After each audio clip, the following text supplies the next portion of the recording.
Raquel Buenrostro es egresada de la Facultad de Ciencias de la Universidad Nacional Autónoma de México, donde estudió la licenciatura en Matemáticas y recibió la medalla Gavino Barreda. Fue también becaria del Instituto de Matemáticas de la UNAM. Estudió la maestría en Economía en el Colegio de México y ha impartido clases de álgebra y finanzas. Con 23 años en el servicio público, Buenrostro ha trabajado en Pemex, en la Secretaría de Hacienda y Crédito Público, en el Instituto Mexicano del Seguro Social y en la Secretaría de Educación Pública. Durante los 5 años del gobierno de Andrés Manuel López Obrador en la capital del país, Buenrostro fue subtesorera de Política Fiscal de la Secretaría de Finanzas.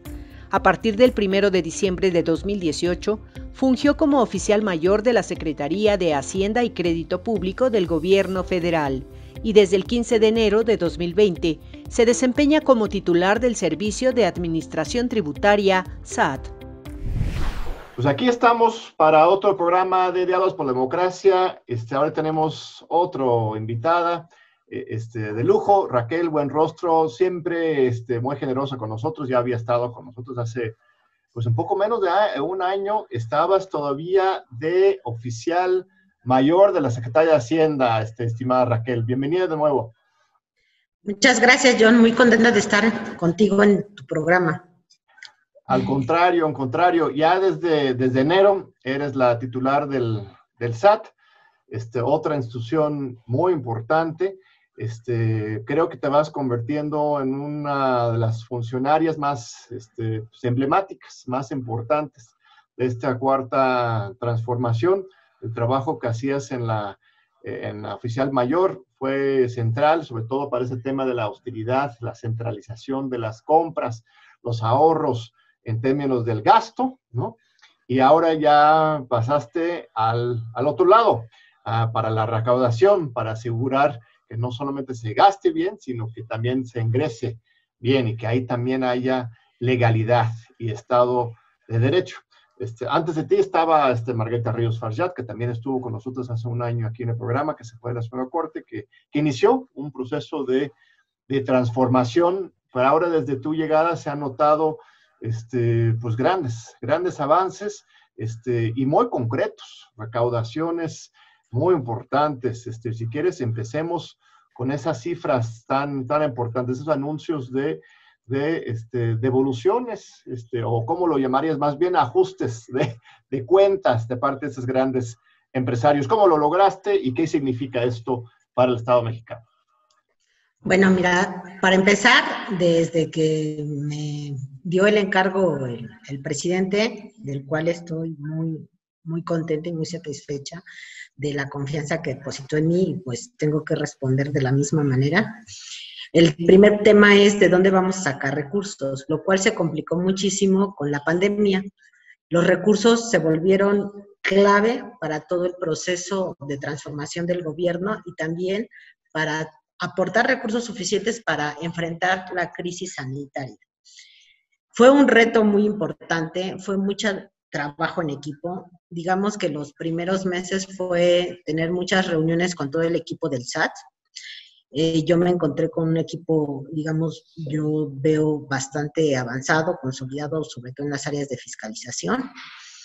Y eso facilitó mucho los resultados, porque ya había un equipo con trabajo previo, ya se había avanzado mucho, y lo único que hicimos ya llegando y ante las necesidades de recursos económicos, se fortalecieron las estrategias. Entonces, los 2 primeros meses fue trabajo de mucha planeación, de mucha estrategia, para focalizar realmente cuáles eran los sectores que de alguna manera hacen mayor planeación fiscal y terminan en prácticas de planeación fiscal que terminan siendo evasión y elusión fiscal y a veces hasta defraudación fiscal. ¿Qué fue lo que se hizo?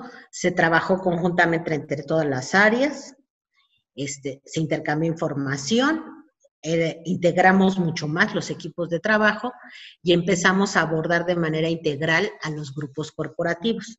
Se dejó de pensar... Para que el público entienda, estimada Raquel, en términos de los montos, tenemos montos muy importantes, son recuperaciones fiscales de más de 8,000 millones de pesos de parte de América Móvil, de parte de FEMSA y de parte de Walmart, ¿no? Pero esos fueron defraudaciones, o sea, son empresas que habían defraudado al fisco, o fueron un manejo contable extraño, o fue, ¿qué es lo que se logró para que ellos devolvieran este dinero al fisco?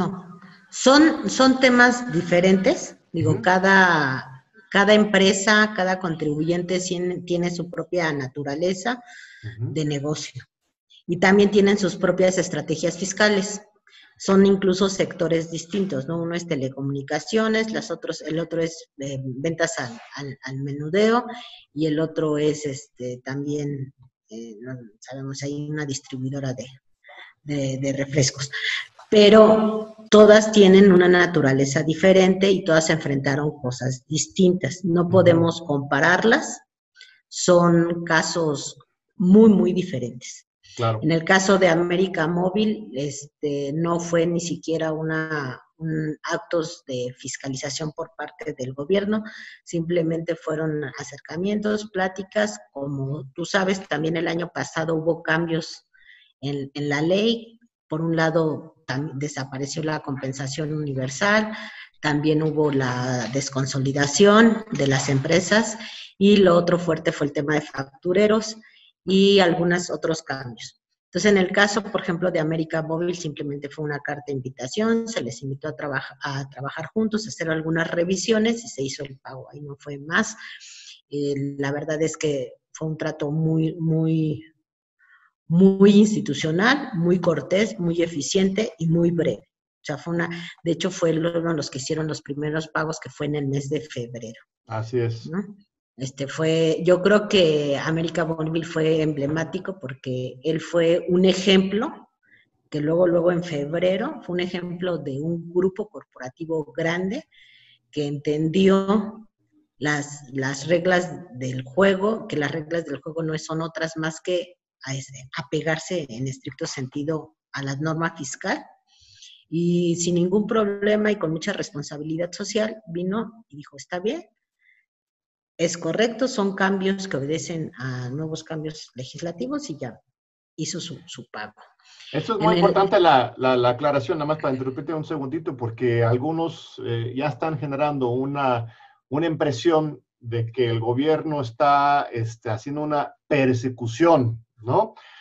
Una desesperada, un ataque en contra de los grandes empresarios para recaudar más y resolver los problemas del país. Pero lo que tú estás señalando es más bien que pues una aplicación llana de la ley, estricta de la ley, cuando antes quizás se encontraban los recovecos, ¿no? De parte de las mismas autoridades o los intermediarios. Ahí hay muchos abogados que se dedican a esto.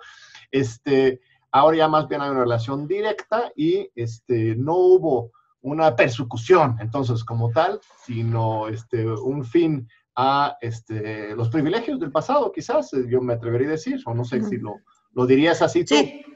No, incluso, por ejemplo, en el caso de América Móvil todavía es algo mucho más sencillo, porque con los cambios en las normas fiscales, digamos, desaparece el concepto de la consolidación universal, perdón, de la consolidación, y entonces cuando se empieza, digamos, a difundir estos nuevos ordenamientos fiscales, ellos solitos bien, cuando nosotros les hacemos la carta de invitación, se acercan, se platican, y ellos de manera voluntaria dicen, sí, nosotros no queremos ya apegarnos a ese criterio de consolidación, con los cambios nosotros de manera voluntaria decidimos salirnos, y entonces ellos lo pudieron haber hecho en cualquier momento del año, sin embargo lo hicieron de manera inmediata, ¿no? Prácticamente el mes de febrero, ellos voluntariamente hicieron el cambio. O sea, ahí sí fue, digamos, mucha disposición por parte de la empresa y muchas atenciones. Entonces son casos distintos. En el caso de Walmart y de FEMSA, que son los otros casos que están en medios, pues esto obedece a auditorías que ya venían incluso de administraciones anteriores, que se han venido trabajando, donde continuamente hay intercambio con las empresas. Digo, no podemos decir mucho porque tenemos la obligación de la secrecía fiscal, y en la medida que nos vamos acercando a digamos, a tener todos los elementos, porque ellos tienen derecho siempre de réplica. Entonces ellos van aportando información adicional, documentos, etcétera, ya hasta que llega un punto donde ya no hay mayor aporte de pruebas por parte del contribuyente, ya tampoco no hay nada que hacer por parte del auditor, se cierran las auditorías y se determina una deuda. En ese momento, cuando se determine el adeudo, lo que sigue y lo que los medios llamaron es que hay acuerdos de negociación. Pues no, ¿a qué se refiere? Cuando uno liquida un crédito, un adeudo fiscal, como son adeudos que provienen de años anteriores, se cobran muchas veces multas y recargos. O sea, aparte de que el impuesto como tal se actualiza. Y ese es el verdadero adeudo del fisco, ¿no? Entonces, incluso constitucionalmente se modificó para decir, no hay condonación del impuesto o de la contribución. La contribución es el monto histórico, por así decirlo, con la actualización, traerlo en términos reales al año actual. Y después, dependiendo de las faltas administrativas que se hayan ido acumulando, etcétera, se van acumulando lo que se llaman multas y recargos. Por derecho, por Código Fiscal de la Federación, las empresas pueden solicitar disminuciones, reducciones en las multas y en los recargos, nunca en las contribuciones, ¿no? Eso ya desapareció. Pero sí puede haber algunas disminuciones en multas y recargos.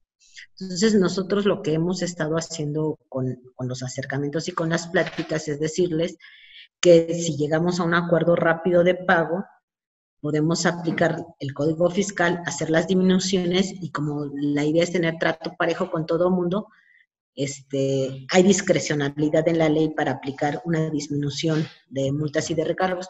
Nosotros les estamos aplicando a todos el máximo descuento posible. O sea, ¿por qué? Porque sabemos que también estamos en una situación de crisis, pero sí queremos que cumplan con sus obligaciones fiscales. O sea, en estos casos, entonces, el de Walmart y el de FEMSA en particular, dos grandes empresas transnacionales, sí tenemos indicios de que durante regímenes, bueno, durante el sexenio anterior, por lo menos, sí había pues cierta flexibilidad de la autoridad, para ponerlo así, que les permitiera no pagar todo lo que tenían que pagar. Incluso una cifra que manejó el año pasado Margarita Ríos, tu antecesor en el cargo, era de que durante los sexenios de Peña Nieto y Calderón, las condonaciones, eso sí, condonaciones directamente, ascendieron a 300,000 millones de pesos. Y eso de condonaciones, más allá de las flexibilidades que estamos viendo. Entonces, de acuerdo.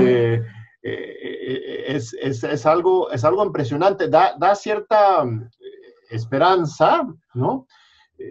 Con respecto a tu meta que has fijado. Bueno, yo te he escuchado en los medios que lo que tú has dicho es que si todos ponen su parte, podríamos aumentar de una recaudación de 16% del Producto Interno Bruto a 20% del Producto Interno Bruto. O sea, subir en, ¿qué será? Un 25% la recaudación en un par de años. ¿Esto es factible? Acabando con todas estas fugas y estas ilegalidades. ¿Realmente lo ves factible? Ahorita, en este momento, digamos que nuestras proyecciones están muy influenciadas también por la crisis económica, por así decirlo, muy afectadas, ¿no? Ahorita es complicado sacar un número porque todavía no alcanzamos a medir con certeza todo el impacto que va a tener la crisis y separarlo. Digo, hay que ver ahorita cómo viene la reactivación económica. Lo que sí es que nosotros lo que traemos en mente, digo, nosotros traemos una cartera aproximadamente de 740,000 millones de pesos. De esos 740,000 millones de pesos, el 60% están controvertidos, es decir, están en juicio. A ver, nada más, ese monto, 740,000 millones de pesos, es la cartera que supuestamente te deben en total. O sea, que podrías teóricamente recuperar. Que sería, por ejemplo, un potencial. Ajá. Un potencial de adeudos créditos atrasados. Ajá. Que esos ya son créditos que están determinados. ¿Qué quiere decir? Que ya hubo una revisión y se determinó, la autoridad fiscal determinó que alguien le debe dinero. Ah, mira. Entonces, De ahí, más o menos el 60% está controvertido, quiere decir que hay un proceso ya fuera del SAT, digamos, para resolución por la intervención de un tercero que tiene que decidir si la autoridad es la que está en lo correcto o es el contribuyente. Ahí también nosotros tenemos muchas expectativas de ir trabajando para ir sacando todos esos asuntos pendientes, ir acelerando, porque como se sabe, por ejemplo, una ley no agota todas las posibilidades, es un marco de referencia legal. Entonces, como marco de referencia legal, a veces se encuentran diferencias, eso sí lo han dicho algunos contribuyentes, en los criterios. Entonces, cuando la ley no dice explícitamente, en el caso de las armadoras fulanas de tal, esto se interpreta de esta manera porque sería imposible tener una ley tan detallada y hay una diferencia de criterio, pues es donde nos vamos a diferencias para que un tercero decida cuál es la interpretación correcta. Como muchas de estas interpretaciones, digamos, son las mismas para todo el sector, pues basta con que vayamos resolviendo una por una para que esto se vaya generalizando. Entonces, una vez que resolvemos un caso, todas las demás empresas que tienen el mismo criterio y que han aplicado el mismo criterio, pues observan que ese criterio no era el apropiado y se autocorrigen. Entonces, lo que nosotros vemos es que en los procesos que vayamos resolviendo y que vayamos obteniendo la sentencia favorable, digamos, del tercero, diciendo que el criterio de la autoridad fiscal fue el correcto, en esa medida, nosotros, aunque estemos en diferencia, digamos, o en controversia con un solo contribuyente, pues se corrigen otros 10.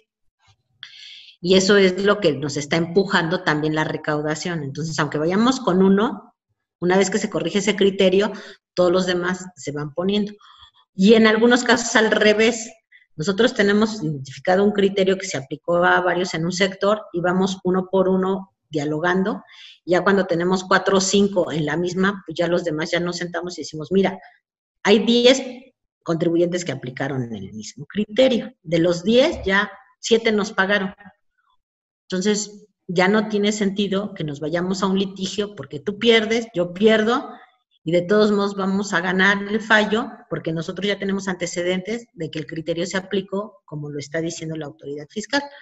Entonces, cuando el contribuyente observa que tiene pocas probabilidades de ganar, pues él tampoco tiene ningún interés y se pleito, porque eso no, de ahí no gana nadie.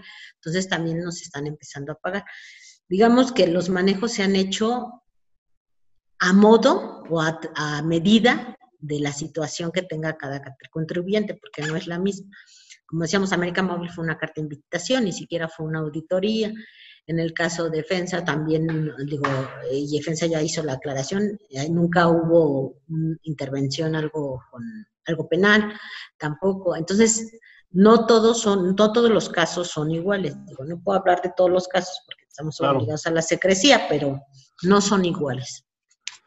Y eso nos ha permitido tener la recaudación arriba. Sí, lo que comentas es muy importante. Lo que estás haciendo es generando una nueva expectativa de parte del sector privado hacia la autoridad, ¿no? Antes había una expectativa de que se podía arreglar bajo la mesa o de alguna otra forma para beneficiarse y no tener que pagar los impuestos necesarios. Y insisto, la intervención de despachos intermediarios que muchas veces manejaban esta relación. Es un poco como en los programas sociales, ¿no? Los programas sociales antes bajaban por medio de las organizaciones sociales, algunas buenas, algunas malas, y la política de este gobierno ha sido, pues, al beneficiario directo, ¿no? Y aquí también quitar los intermediarios, tener una relación directa entre la autoridad y los contribuyentes, y con otra expectativa, ¿no? Una expectativa de que se va a cumplir la ley, y como dicen, una vez que lo aplicas a algunos, ¿no? Los otros van aprendiendo la nueva lógica, el nuevo equilibrio, y en cascada empiecen a contribuir. Yo estoy impresionado por los datos que me pasaron ahí de tu oficina, que he visto en tus declaraciones, que entre 2019 y 2020 se aumentó la cantidad de declaraciones anuales de personas físicas en 20% o 30%. A ver, aquí está la podemos poner en pantalla, incluso 32%. El número de declaraciones de personas morales también hay un un aumento increíble, o sea, de repente ya todo el mundo quiere cumplir, ¿no? Sí, sí, la verdad es que sí, yo creo que ayudan muchas cosas, ¿no? Ayuda, por un lado, la percepción de que nosotros sí vamos a cobrar a todo mundo. Por otro lado, también ayuda que toda la recaudación allí sí el principal comunicador es el presidente, se está llevando a la gente que menos tiene y a los programas sociales y en este caso también a la crisis sanitaria. Y yo creo que todo mundo sí es consciente de la situación que existe, no solo en nuestro país, sino en el mundo completo, y la gente, la mayor parte de la gente, digamos que son buenas gentes, ¿no? Son buenas personas con responsabilidad social y todo el mundo quiere contribuir. Entonces, en estos momentos de crisis yo creo que es donde se ve la solidaridad del pueblo mexicano, donde todo el mundo hace su aportación, ¿no? Muy bien, Raquel, vamos a un breve corte. Ahorita regresamos con Raquel Buenrostro, la nueva titular del SAT. No se vayan, regresamos ahorita en Diálogos por la Democracia. Aquí estamos de regreso con Raquel Buenrostro. Estamos hablando sobre algo muy interesante que luego no estamos acostumbrados a escuchar de los servidores públicos, o del SAT, por ejemplo, hablar de la solidaridad, ¿no? Uno piensa en el SAT como el inquisidor, ¿no? Pero aquí tenemos a Raquel Buenrostro hablando de otra actitud, que es de la solidaridad del trabajo en conjunto. Lo ha sentido, entonces, no es solamente por miedo que la gente está contribuyendo, los grandes empresarios, sino por un compromiso con el país. Ajá. Sí, yo creo que hay un compromiso fuerte del pueblo mexicano de querer contribuir, por un lado, y por el otro lado, que digo que también es correcto, es la percepción de la presencia fiscal, ¿no? De que ahora sí, pues estamos aplicando piso parejo, y eso ayuda mucho. Y hemos generado presencia, estamos tratando de generarla de diversas maneras, por ejemplo, de manera automática, los sistemas del SAT revisan información, cruzan datos, se levantan banderas, donde no interviene ni una persona, ¿no? Son puros sistemas, se identifican algunas diferencias fiscales, discrepancias, datos que llaman la atención, se levantan banderas amarillas, y en esos casos se generan de manera automática avisos al contribuyente. Le dicen, oye, pues a mí me brincó este dato, revísalo, ¿no? Te invitamos a que lo revises. Eso, por ejemplo, lo estamos haciendo de manera automática. Uh-huh. Entonces es muy rápido la observación o el comentario, prácticamente puede ser después de que el contribuyente presentó información, y entonces la gente sí se sorprende porque dice, oye, pues apenas declaré y a los 2 días ya me está llegando este aviso. Entonces eso también ha permeado muchísimo en la sociedad y hemos observado, por ejemplo, muchas personas morales que declaraban a veces en cero continuamente, ahorita ya están dejando de declarar en cero. O sea, no solo están declarando más contribuyentes, sino también están dejando de declarar en cero menos contribuyentes.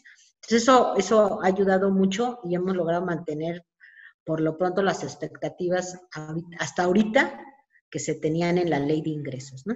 Platícanos un poquito sobre este tema de la consolidación fiscal, porque lo señalaste en el tema de América Móvil, y en general era uno de los mecanismos que se utilizaba de manera muy frecuente para que diferentes empresas, grupos de empresas pasaban entre ellos sus pasivos y sus ganancias para equilibrar, ¿no?, sus ganancias y evitar que nadie pagara.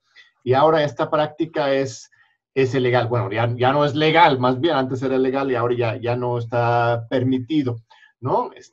Yo no soy el experto en el tema, pero lo que yo entiendo es que ahora ya cada empresa tiene que pagar por sus propios rendimientos y no pueden estarse compartiendo entre ellos sus deudas y sus ganancias. ¿O cómo lo explicarías tú? Sí, a ver, lo que vamos a pensar es que, así para tratarlo de decir en palabras un poco llanas, ¿no? Tenemos un mismo dueño, un grupo corporativo que tiene muchísimas empresas. Entonces, lo que hacen es que cada empresa tiene una función diferente. Así es. Uno distribuye, el otro compra la materia prima, el otro la transforma, el otro la distribuye, etcétera. Y tienen operaciones, digamos, complementarias. Entonces, ¿qué es lo que sucede en esas situaciones? Lo que hacen es, se tenía antes la opción de agregar todas, digamos, las utilidades y ganancias de alguna manera para compensar pérdidas y utilidades. Así es. Entonces, si una empresa perdía mucho y la otra ganaba mucho, pues podían consolidarse, y entonces, ahora sí que las pérdidas de una se comían las utilidades de otra, y se pagaban menos impuestos. Esto, digamos, en estricto sentido no tendría ningún problema, sin embargo, pues se abusó del mecanismo, ¿no? Se abusó del mecanismo, y estas consolidaciones o incluso, por ejemplo, temas de adquisiciones y fusiones, de temas de adquisiciones y fusiones también ayudaban a esto. Hubo abusos en esto, por ejemplo, hay unas empresas que lo hacían muy bien, pero hubo empresas, por ejemplo, que de repente compraban otra empresa que no tenía nada que ver, se dedicaba a alimentos y compraba algo que tenía que ver con energía, pero esa empresa tenía pérdidas. Ajá. Y entonces lo que compraban eran las puras pérdidas. ¿Para qué? Pues para matar sus utilidades y no pagar impuestos. Sí, eran prácticas que empezaron a verse. Y luego podría volver a vender esa misma empresa chatarra, ¿no? Para una ganancia, entonces tienen doble ganancia. O sea, así es. Una empresa chatarra que tiene deuda, que les ayuda a no pagar impuestos, y luego lo venden, tienen ingresos de esto, y luego compran otro para compensar ahí. O sea, es todo una especulación, ¿no? Así es. Entonces, ese régimen se quedó, y ahora, por ejemplo, ahora sí, para los grupos de sociedades, aparte que se pusieron reglas muy claras, se les dio un régimen opcional. Decimos, mira, no es que esté mal, pero es que se tiene que hacer bien. Los que lo puedan hacer bien pueden optar por este régimen, pero cumplir con ciertas reglas para no abusar de la figura. Y entonces, si tú eres un grupo corporativo, tú puedes optar por ello, se llama régimen opcional de grupo de sociedades, pero tienes que cumplir ciertos requisitos. Y lo que hizo en el caso de América Móvil, dijo, no, yo no me voy a subir, yo no voy a entrar al grupo de sociedades de manera voluntaria, yo me salgo de ese régimen. Entonces, a la hora de salirse de ese régimen, hace sus cuentas y dice, ya no puedo compensar con estas otras empresas relacionadas todos estos conceptos, y hago un pago anticipado de mis impuestos y me salgo del régimen de una vez. Muy bien. Otros casos claves. ¿Qué tal lo de las mineras canadienses? Hace unas semanas, el presidente desde la mañanera hizo un llamado a las mineras canadienses. Seguramente tienes que guardar secrecía, obviamente estamos hablando en general sobre el tema, pero el mismo presidente lo hizo público. Estas empresas están mostrando cierta resistencia a pagar lo que tienen que pagar, están amenazando o sugiriendo que podrían ir a tribunales internacionales, y esto podría ser un caso clave, dependiendo de cómo se resuelva. Otras empresas similares van a aprender la lección. ¿Tienes optimismo de que esto también va a llegar a un buen puerto? Yo creo que sí. El sector minero es un sector que ha tenido muchos beneficios fiscales. O sea, lo que hablábamos la vez pasada es la gente de a pie, todos los trabajadores cautivos, todos pagamos normalmente entre el 30% y 35% de nuestros ingresos. Así es. El ISR. Las grandes empresas están pagando en promedio 2.1%. Mira, impresionante. En general. En general, en global. En países desarrollados se llegan a tasas como del 7% las grandes empresas. Digo, siempre es menor que una persona común y corriente, porque siempre están los argumentos de que vienen, generan empleo, traen inversión. Que invierten y siempre están generando, ¿no? Entonces hay una competencia, digamos, natural entre los países en dar algunos beneficios fiscales, pues para poder generar productividad y empleos en cada país. Pero está por debajo de la tasa normal, digamos, de un contribuyente asalariado, pero tampoco está tan baja. O sea, en promedio anda alrededor del 7% y nosotros tenemos el 2.1%. 2.1, ha de ser uno de los más bajos del mundo, eso. Sí. ¿En Y la OSD? las mineras ni siquiera llegan al punto porcentual. Menos de 1% de sus rendimientos, sus ganancias, lo Sí. contribuyen al fisco. ¿Ahí en sus propios países pagan o ni siquiera tampoco? No, tampoco. Entonces ellos muchas veces alegan doble tributación o cosas así y se ha estado documentando y demostrando que ni siquiera hay doble tributación. Entonces en el caso de la empresa minera es un caso muy viejo, lleva muchísimos años, se ha peleado en diferentes instancias. Ya se están agotando las instancias, estamos esperando que regrese el Poder Judicial el 1 de julio, porque ya tenemos una resolución pendiente ahí que tendría que salir en estos días, nada más que por la suspensión de las actividades de los plazos, ahorita no se ha avanzado, y veremos ahí qué sucede. Pero además, lo que también hay que tener claro es que cada que hay una falta fiscal, hay diferentes vías y procedimientos. Por ejemplo, en el PEM, y por eso lo saco lo de PEM porque ese tiene más, puede ser una falta nada más administrativa, fiscal, y lleva un procedimiento que se va con Procuraduría Fiscal y nosotros agotamos los procesos, etcétera. Puede ser en el caso de defraudación fiscal o en el caso de contrabando, también aplica el procedimiento penal. Entonces tenemos procedimiento administrativo fiscal, procedimiento penal, y en el caso de esta empresa también entra el arbitraje internacional. Pero son caminos diferentes, son leyes, obedece a leyes diferentes y una ley no está supeditada a la otra. Entonces son caminos paralelos. Entonces nosotros podemos seguir todos los caminos paralelos. El SAT no es la instancia que entra con los procedimientos penales, es Profiscal. Nosotros damos vistas en caso de que haya un problema. Y en el caso de PEM, por ejemplo, ella decidió irse primero a lo... PEM es ¿cuál primera empresa minera. Ah, ok, primera empresa minera, canadiense también. Sí, ellos fueron los primeros que salieron y decidieron irse a un arbitraje internacional, pero nosotros creemos que sí lo vamos a ganar. ¿Ya se presentó una denuncia penal entonces de parte de la Secretaría de Hacienda? No, nosotros no presentamos denuncias penales del SAT, nosotros damos vistas a todas las autoridades de los hechos y cada autoridad determina, es la facultad de valorar qué tipo de delito es. Nosotros nada más nos corresponde darle para adelante, por decir así, al procedimiento administrativo fiscal. Muy bien. Damos vistas y ya, en este caso a Profiscal. Pero distancias tomadas, hay que tomarlas. Estamos en una situación similar a lo que se enfrentó el general Lázaro Cárdenas. Lázaro Cárdenas también quiso aplicar el Estado de Derecho a las grandes empresas petroleras internacionales. Aquí no eran tanto las leyes fiscales, sino las leyes laborales, ¿no? Esas empresas internacionales despreciaban al Estado mexicano, al gobierno mexicano, y se declararon en rebeldía, ¿no? Se acogieran y se refugiaban en sus gobiernos correspondientes, en Inglaterra, en los Estados Unidos, y se negaban a aplicar la Ley Federal del Trabajo y el derecho a la contratación colectiva, a la negociación laboral.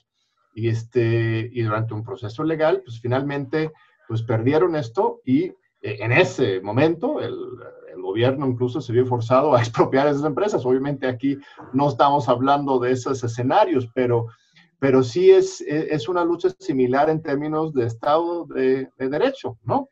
Que no están buscando ustedes, entiendo, pues expropiarles sus ganancias, quitarles ninguna propiedad, sino simplemente aplicar las leyes correspondientes. En el tema minera, el impuesto, hay un impuesto especial, ¿verdad? Más allá del ISR es como de 8%, ¿cuál es el impuesto especial?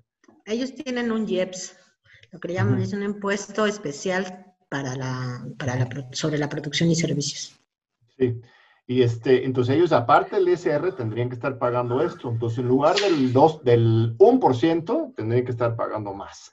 Y además tienen algo que se llama derechos mineros. Ajá, claro. Entonces, pues es un asunto muy, muy estratégico desde mi punto de vista, y tú tienes optimismo entonces de que el Estado mexicano pueda ganar este juicio. Sí, la verdad es que sí. Ese es un juicio distinto. de la manera en que están aplicando algunos beneficios fiscales. Digamos que hay muchas maneras para aplicar la autoridad fiscal, ¿no? O sea, una es acogerse a un beneficio, la otra es dependiendo cómo se tienen los contratos y cómo contabilizas tus ingresos y tus gastos para determinar tu utilidad, etcétera, ¿no? Son muchos mecanismos. El mecanismo que están usando ellos no tiene que ver realmente con una interpretación de ley ni otra cosa, sino tiene que ver cómo aplican le llaman precios de transferencia, ¿no? Cómo ellos producen aquí, cómo venden a partes relacionadas. Que ese es otro mecanismo que usan mucho las empresas transnacionales. Entonces, ahí estamos trabajando más bien sobre ese camino. Eso es un concepto otro muy importante para que el público lo entienda. Tú lo acabas de decir, los precios de transferencia, ¿no? Cualquier empresa transnacional que opera en México normalmente compra de sus propios filiales en otros países insumos, y al manejo de esos precios les pueden ir ajustando cuánto ganancia reportan en su país correspondiente. Pues ellos venden sus minerales a su propia filial en Canadá a cierto precio para que pareciera que sus operaciones en México no son muy lucrativos. O ellos compran sus insumos de sus propias empresas a otros lugares a un precio muy alto, todo para ajustar y dar la impresión de que en México están en tablas, no están ganando nada. Bueno, en realidad es en México que están generando todos sus ingresos. Entonces, eso fue el mismo argumento que usaron las petroleras en el sexenio de Lázaro Cárdenas, en 38, en 37, 36, de todo el proceso de litigio. Ellos mismos decían que no ganaba nada en México.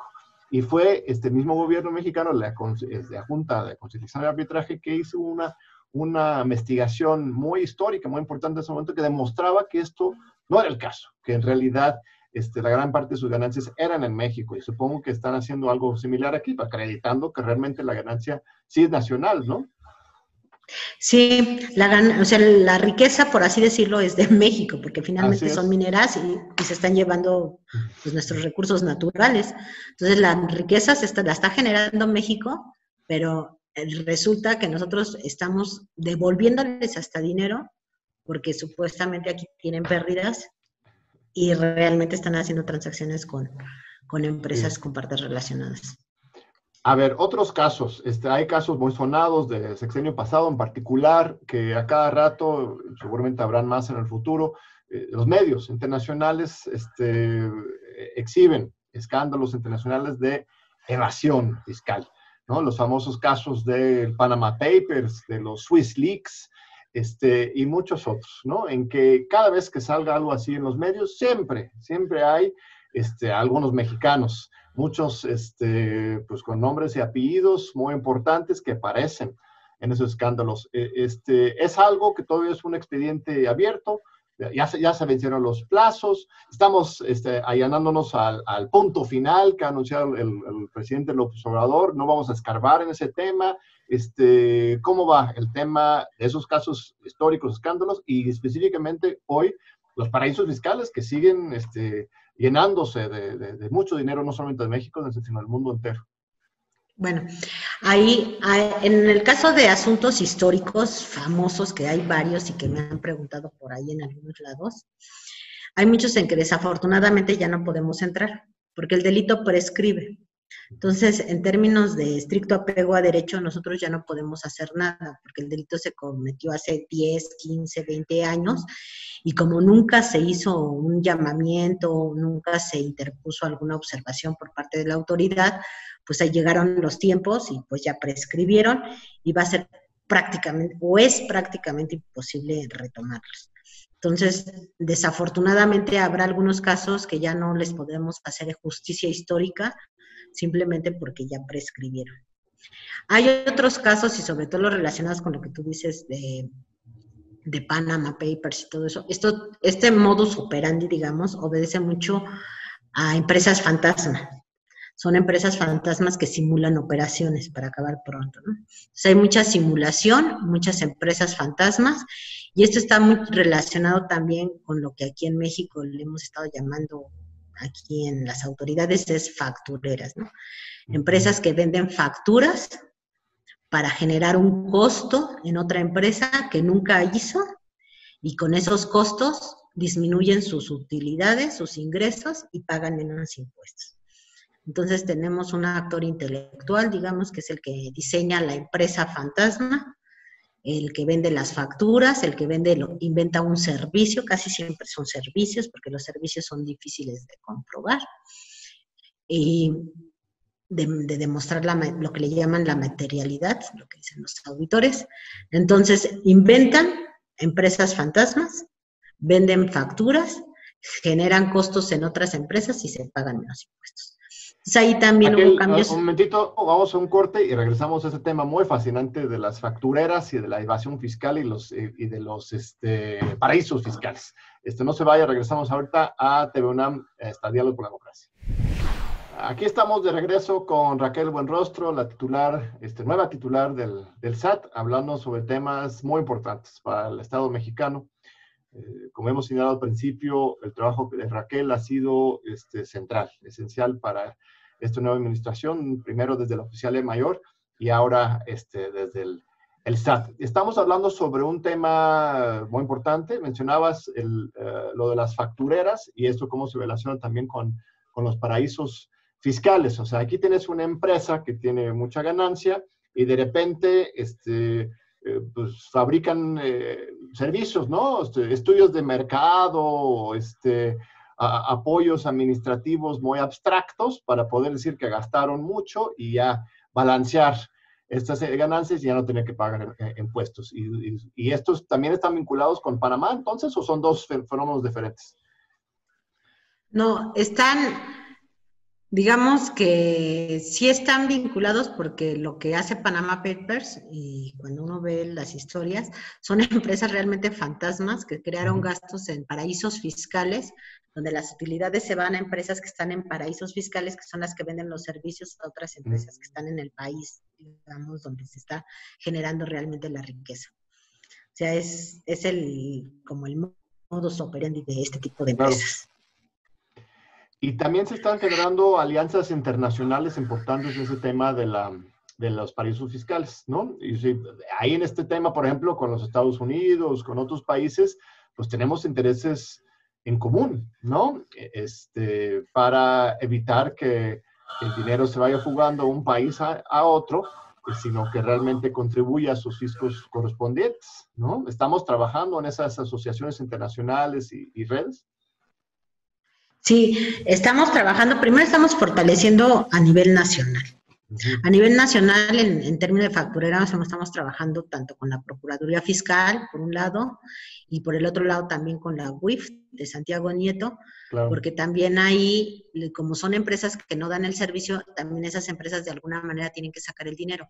Entonces también tenemos que rastrear hasta dónde nos lleva el dinero, porque si la empresa era una empresa fantasma, que vendió factura de alguna asesoría, la pregunta es, ¿a qué asesores les pagó? ¿No? También.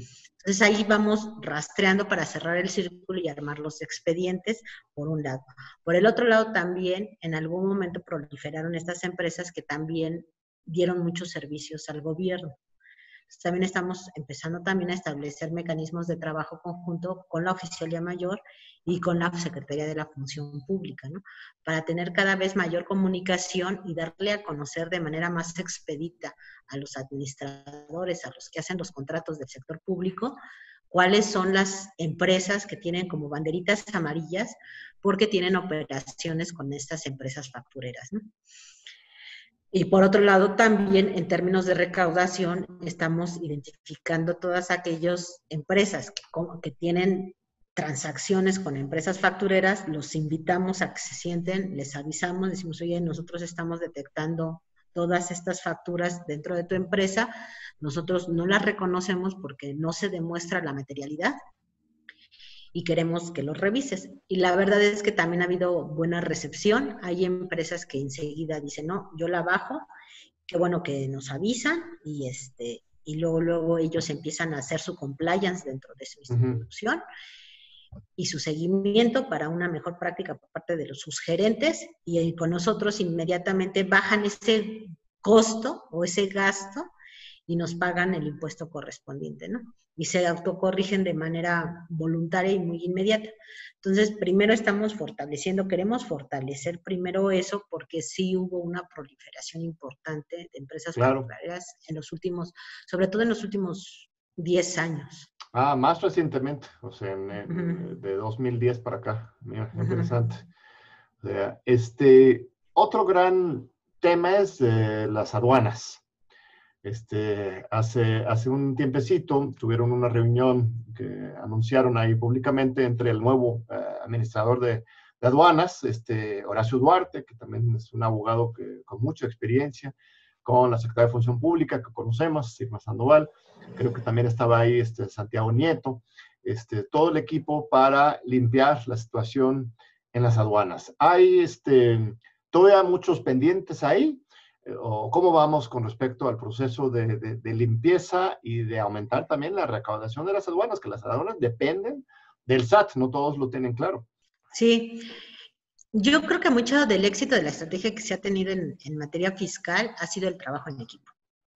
¿Por qué? Porque el contribuyente estaba acostumbrado, digamos, el que no se portaba tan bien, no el bueno, el cumplido, sino el que estaba buscando la manera siempre de pagar menos, tocaba muchas puertas. Entonces buscaba adentro de las autoridades saber quién le tocaba la puerta y quién se la abría y quién le echaba la mano.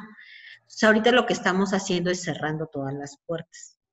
Sí ha sido muy interesante, por ejemplo, tener reuniones con los contribuyentes donde están todas las áreas del SAT, y digo, mira, pues aquí está el administrador general jurídico, el administrador general de grandes contribuyentes, el administrador general de recaudación, así que el administrador general de aduanas, así que ¿cuál es el tema? Porque aquí los vamos a resolver todos. Entonces eso, pues yo lo que he notado muchísimo es que sí impresiona al contribuyente, ¿no?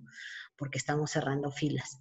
En el caso de aduanas estamos haciendo lo mismo, estamos también cerrando muchas filas con la Secretaría de Marina, para el tema de puertos, entonces también se está haciendo mucho trabajo a nivel operativo.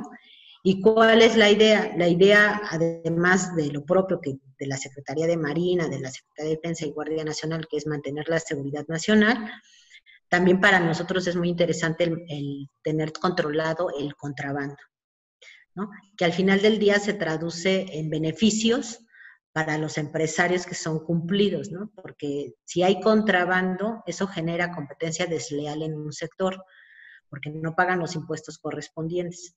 En cambio, si nosotros tenemos controlado el contrabando, pues ese piso parejo para todos los empresarios y hay una competencia leal y todo el mundo tiene mejores rendimientos y utilidades.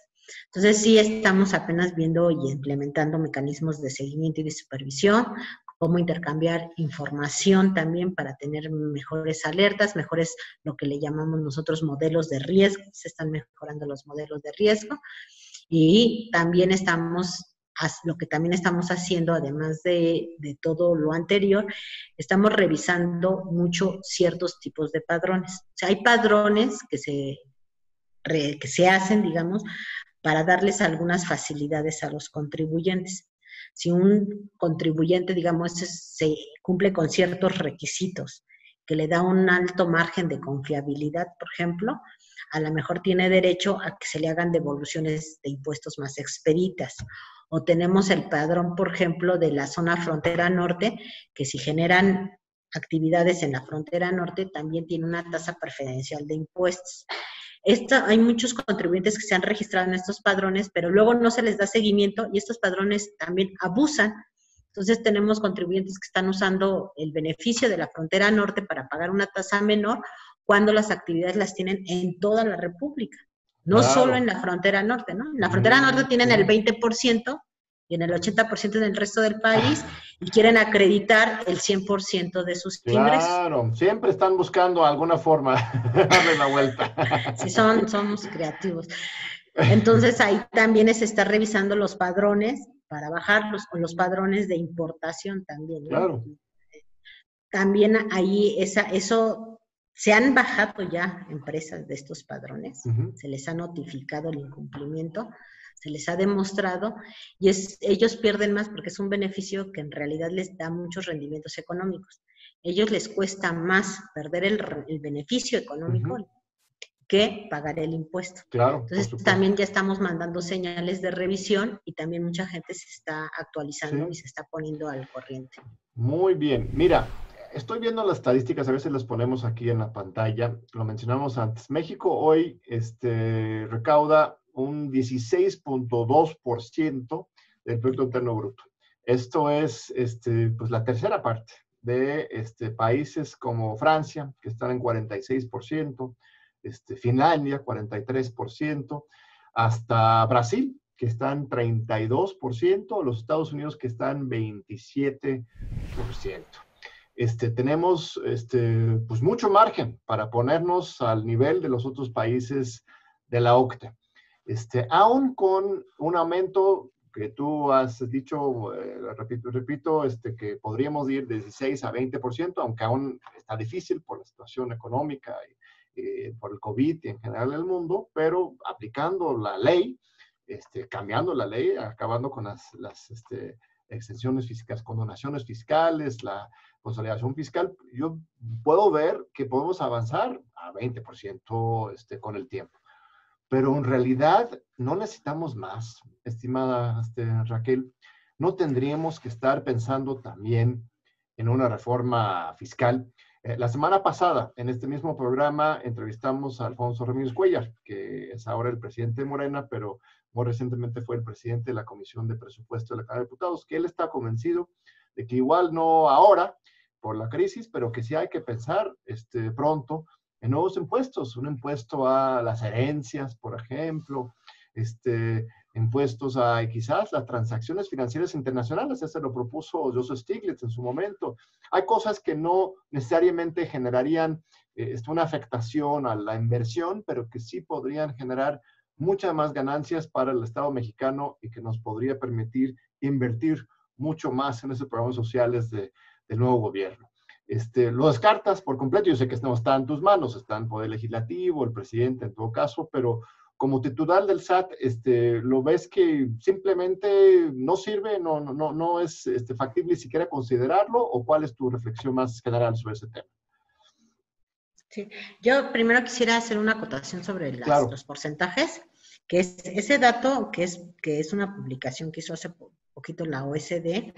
Ese porcentaje incluye, además de la recaudación, por ejemplo, de los equivalentes al SAT en el mundo, también incluye las cuotas de aportación de seguridad social, como el IMSS, en nuestro caso, o el ISSSTE, y también incluye la recaudación estatal, ¿no? Los prediales, el agua, etcétera. Entonces, ahí, primero yo creo que un esfuerzo viene de todas las autoridades fiscales, no nada más del SAT, porque nosotros también, si observamos la recaudación en los estados, es mínima. Los estados viven prácticamente de las participaciones del gobierno federal. Excelente. Y cuando se les ha dejado, por ejemplo, la tenencia, que se les dijo, bueno, ustedes toman la decisión si se cobra o no se cobra, pues la han eliminado. Digo, ¿por qué? Pues porque todavía hay muchas decisiones que son de carácter político, ¿no? Entonces, el gran reto es convertir las instituciones como el SAT, que son autoridades fiscales, mantenerlas como entes sólidos, más maduros y como instituciones más bien técnicas, solventes, fortalecerlas y vincularlas un poquito menos con la parte política en ese sentido, porque los estados también han estado dejando de recaudar muchísimo dinero. Entonces, para ayudar a que crezca ese porcentaje se requiere un esfuerzo también tanto de las entidades federativas, también un esfuerzo con el IMSS, que con el IMSS también, ahí nada más ahorita por la situación de la crisis sanitaria que están súper ocupados con el tema del COVID, pero también estamos ahí con planes de hacer un programa también para meter la evasión fiscal, con el cruce de padrones, con nóminas, cruce de nóminas entre todas las empresas. También ahí hay un trabajo pendiente, digamos, encorchetado, y también lo que nosotros sumemos al respecto, ¿no? Yo lo que creo es que para saber si se requiere una reforma fiscal, en principio, primero tenemos que ir viendo cómo avanza este periodo de pandemia. La situación ha sido muy dura para todos los sectores, incluyendo los empresariales. Hay mucha gente ahorita que está perdiendo su empleo. Entonces, no es el mejor momento para pensar en aumentar los impuestos, ¿no? Yo creo que si la decisión del gobierno mexicano fue no dar incentivos, sino dar estímulos fiscales, de la misma manera y con la misma corresponsabilidad sería, pues en este momento tampoco aumentarlos. Tenemos que esperar a superar la pandemia, tener una reactivación, establecer el programa de reactivación, y una vez que el programa de reactivación vaya encaminado, entonces sí podemos sentarnos a hacer cuentas ya duras de para dónde se está moviendo nuestra reactivación económica, cuáles son los sectores que van a crecer, porque sin duda esta pandemia va a tener también que reorganizar el crecimiento de todos los sectores productivos, ¿no? Yo creo que afectó a todo el mundo, yo creo que va a disminuir la globalización de las empresas, porque el aislamiento lo que provocó fue que por ejemplo, los chinos, ¿no? Los chinos que tienen la materia prima para producir todos los medicamentos prácticamente del mundo, si no son chinos, son indios la materia prima, no son los únicos países que tienen esa materia prima. A la hora que se cierra China, pues entonces hay una crisis de materia prima de medicamentos en el mundo. Ellos no pueden vender, pero tampoco nadie puede comprar. Entonces eso se tiene que replantear, tiene que disminuir la globalización, el comercio global, tiene que fortalecerse el desarrollo regional. Eso tiene que llevar a que va a haber más integración en la producción de manera regional. Estoy pensando, por ejemplo, en las armadoras de vehículos, ¿no? También, que una pieza se hace en un país, otra pieza se hace en otro país y en otro lugar se arma. Pues también con el cierre del mercado también era muy complicado trabajar esa parte. Entonces, algunas piezas, digamos, que se hacen en otras partes del mundo, seguramente las empresas van a considerar ahora tenerlas regionalmente. Entonces, si ahora solo armamos vehículos, pues a lo mejor se vienen otras empresas a producir. Entonces, esto tiene que traer un nuevo ambiente comercial, una nueva activación económica. Nuevos sectores se van a ir desarrollando en los países porque se tienen que fortalecer los mercados regionales, y en la medida que los capitales se vayan acomodando en el mundo, sobre todo las empresas globales que perdieron más en este periodo, yo creo que en esa medida se va a ir viendo qué tanto se necesita, porque también nada más incrementar la carga fiscal y llegar siempre al mismo universo de cautivos, pues tampoco es justo, ¿no? Entonces, si queremos agotar primero toda la evasión e ilusión fiscal, que todo mundo ponerle el piso parejo, y la otra, yo creo que no es el mejor momento de hablar de incremento de impuestos por la pandemia y esperar la reactivación. Si aumentas los impuestos hoy, terminan pagando más los que ya estaban pagando, ¿no? Así es. Los de siempre. Los de siempre. Y los que estaban evadiendo, pues siguen evadiendo. Entonces, primero poner el piso parejo, primero establecer la legalidad y luego ya ver si existen condiciones para otros pasos. Me parece muy, muy lógico. Nos queda 2 minutitos, nada más una última pregunta que no te he hecho. A ver si rápidamente puedes comentar sobre los impuestos del comercio electrónico y digital, porque hay mucha angustia sobre eso. Si hay un cambio, ¿verdad? Ya se tiene que pagar IVA sobre las compras online, aunque sean internacionales, ¿o cuál es la nueva política en la materia? Sí, es que a partir de junio, o sea, la modificación de ley vino del año pasado. O sea, sí. El año pasado se autorizaron algunas modificaciones de ley y se estableció que a partir del 1 de junio se iban a aplicar impuestos. O sea, no es algo que haya ocurrido en el 2020, ¿no? Ya viene del año anterior. Se ha tenido muchas pláticas con los sectores, se han hecho muchos talleres, muchos seminarios, se abrió un micrositio en el SAT con toda la información para consultar y se abrieron muchos canales de comunicación. Entonces, nosotros estamos como pendientes de lo que se pueda ofrecer y creemos que para la industria que se dedica a vender a través de plataformas electrónicas, pues no va a ser nuevo porque desde el año pasado están en pláticas. Tan en pláticas estuvieron el año pasado y todos estuvieron de acuerdo en el mecanismo, que por eso se subió la modificación en diciembre del 2019, y ahorita pues nada más es echarlo a andar, y como les digo, ya hay un micrositio con todo el detalle de los lineamientos y estamos atentos a cualquier duda y comentario. Sí, no, pues es que era una ley de la selva, era como si no fuera parte de la economía, y sobre todo grandes empresas internacionales luego también lucraban ahí sin tener que pagar impuestos, y ahora estamos otra vez poniendo pues la ley. Ay, qué bueno. Pues se nos acabó la hora, Raquel, hemos tocado muchos temas, te agradezco muchísimo tu apertura. No, muchas gracias, John, explicando. siempre es un placer estar aquí. Sí, muchas gracias por esa paciencia y explicarnos a los ciudadanos, porque de veras estos temas luego parecen solamente terreno de los tecnócratas, y aquí muy generosamente nos estás explicando. Muchas gracias. Muchas gracias. Un fuerte abrazo. Igualmente. Nos vemos en 8 días de nuevo aquí en TV UNAM, en Diálogo por Democracia. Te esperamos.